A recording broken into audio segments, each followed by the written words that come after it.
भाग 1 में आपने सुना कैसे बेताल ने राजा विक्रमादित्य को कहानी सुनाई और जब राजा ने उसके प्रश्न का जवाब दिया तो बेताल वापस पेड़ पर चला गया। अब आगे राजा विक्रमादित्य ने एक बार फिर से बेताल को पकड़ने का निश्चय किया। वह उसी शमशान की ओर चल पड़े जहां बेताल एक पेड़ पर उल्टा लटका हुआ था। जैसे ही राजा ने बेताल को पकड़ा वह फिर से बोल पड़ा, राजन, तुम्हारी हिम्मत और बुद्धिमत्ता की मैं कदर करता हूँ, लेकिन इस बार मैं तुम्हें एक और कहानी सुनाता हूँ। यदि तुम बीच में बोले या इसका उत्तर नहीं दे पाए तो मैं फिर से वापस पेड़ पर जा लटकूंगा। राजा विक्रम ने सिर हिलाकर स्वीकृति दे दी। बेताल ने कहानी शुरू की। एक समय की बात है, वाराणसी नगरी में एक धनी सेठ रहता था जिसका नाम सेठ धनपाल था। उसके पास अपार धन दौलत थी, लेकिन उसका एक ही पुत्र था, नाम था वीरेन। वीरेन बहुत ही जिज्ञासु और बुद्धिमान था। वह हमेशा कुछ न कुछ सीखने की कोशिश करता रहता था।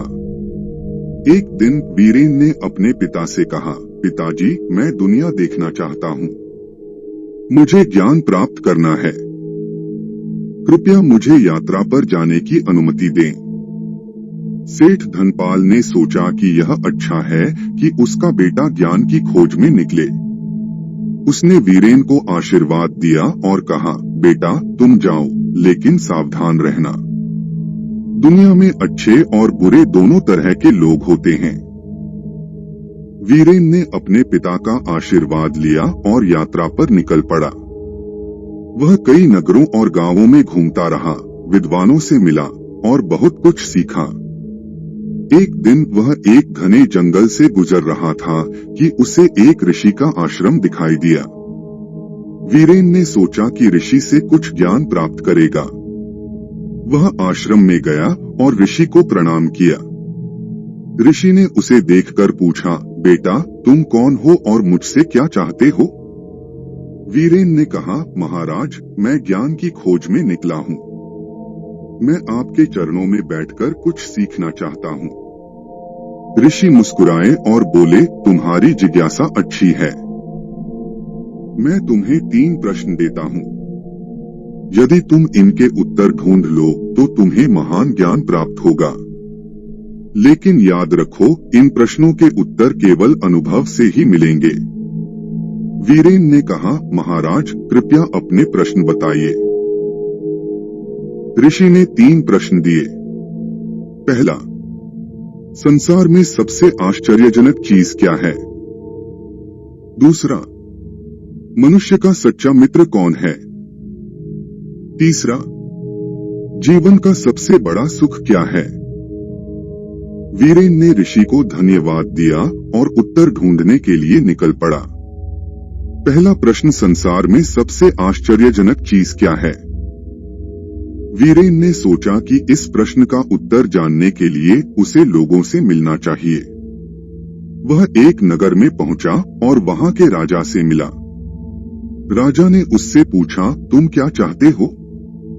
वीरेन ने कहा, महाराज, मैं यह जानना चाहता हूँ कि संसार में सबसे आश्चर्यजनक चीज क्या है?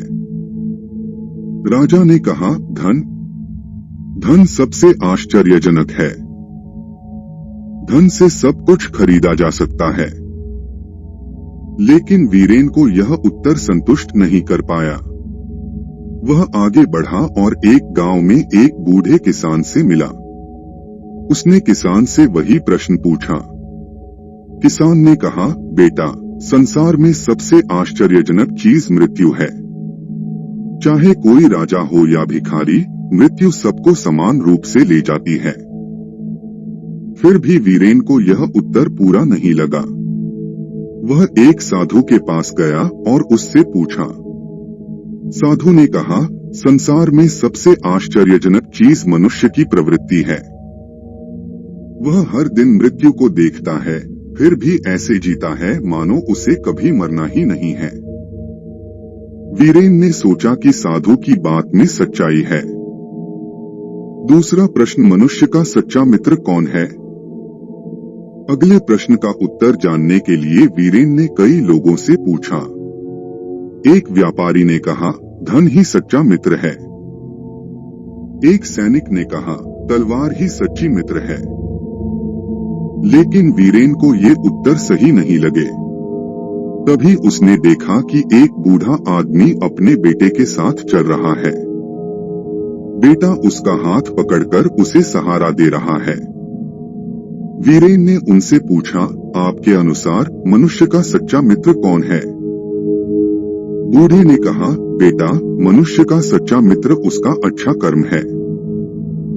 जीवन के अंतिम समय में धन, दौलत, यहाँ तक कि परिवार भी साथ छोड़ देते हैं, लेकिन अच्छे कर्म ही साथ देते हैं। वीरेन को यह उत्तर सही लगा। तीसरा प्रश्न, जीवन का सबसे बड़ा सुख क्या है? इस प्रश्न का उत्तर पाने के लिए वीरेन ने एक राजा, एक भिखारी और एक संत से पूछा। राजा ने कहा, सत्ता और ऐश्वर्य ही सबसे बड़ा सुख है। भिखारी ने कहा, रोटी और छत ही सबसे बड़ा सुख है।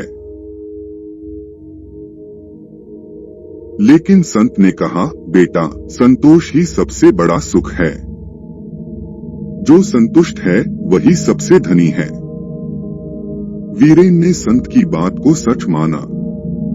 अब वीरेन के पास तीनों प्रश्नों के उत्तर थे। वह वापस ऋषि के आश्रम पहुंचा और बोला, महाराज, मुझे उत्तर मिल गए हैं। ऋषि ने पूछा, तो बताओ क्या उत्तर है? वीरेन ने कहा, पहला, संसार में सबसे आश्चर्यजनक चीज मनुष्य की प्रवृत्ति है, जो मृत्यु को जानते हुए भी ऐसे जीता है मानो वह कभी आएगी ही नहीं। दूसरा, मनुष्य का सच्चा मित्र उसका अच्छा कर्म है, जो मृत्यु के बाद भी साथ रहता है। तीसरा, जीवन का सबसे बड़ा सुख संतोष है, क्योंकि संतुष्ट व्यक्ति ही सुखी होता है। ऋषि मुस्कुराए और बोले, तुमने सही उत्तर दिए हैं। अब तुम्हें वास्तविक ज्ञान प्राप्त हो गया है। वीरेन ने ऋषि को प्रणाम किया और अपने घर लौट आया। उसने अपने पिता को सारी बातें बताईं। सेठ धनपाल बहुत प्रसन्न हुए और उन्होंने वीरेन को अपना उत्तराधिकारी बना दिया। बेताल ने कहानी समाप्त की और राजा विक्रम से पूछा, राजन, बताओ क्या वीरेन के उत्तर सही थे? अगर हाँ तो क्यों? और अगर नहीं तो सही उत्तर क्या होना चाहिए? राजा विक्रम ने सोचा और कहा, हाँ, वीरेन के उत्तर सही थे। मनुष्य की प्रवृत्ति वास्तव में आश्चर्यजनक है, क्योंकि वह मृत्यु को जानते हुए भी लालच और स्वार्थ में डूबा रहता है। अच्छा कर्म ही सच्चा मित्र है, क्योंकि वही मृत्यु के बाद भी साथ देता है। और संतोष ही सच्चा सुख है, क्योंकि बिना संतोष के कोई भी वस्तु सुख नहीं दे सकती। बेताल ने राजा की बुद्धिमत्ता की प्रशंसा की, लेकिन चुप रहने की शर्त के कारण वह फिर से पेड़ पर जा लटका। राजा विक्रम ने हार नहीं मानी और एक बार फिर उसे पकड़ने के लिए चल पड़े। तो यह कहानी यहाँ समाप्त होती है। ऐसी ही कहानियाँ सुनने के लिए हमारे साथ बने रहें। आपको कहानी अच्छी लगी हो तो लाइक करें, शेयर करें, सब्सक्राइब करें और कमेंट जरूर करें। आपके कमेंट हमें अच्छी कहानी बनाने के लिए प्रेरित करते हैं। धन्यवाद।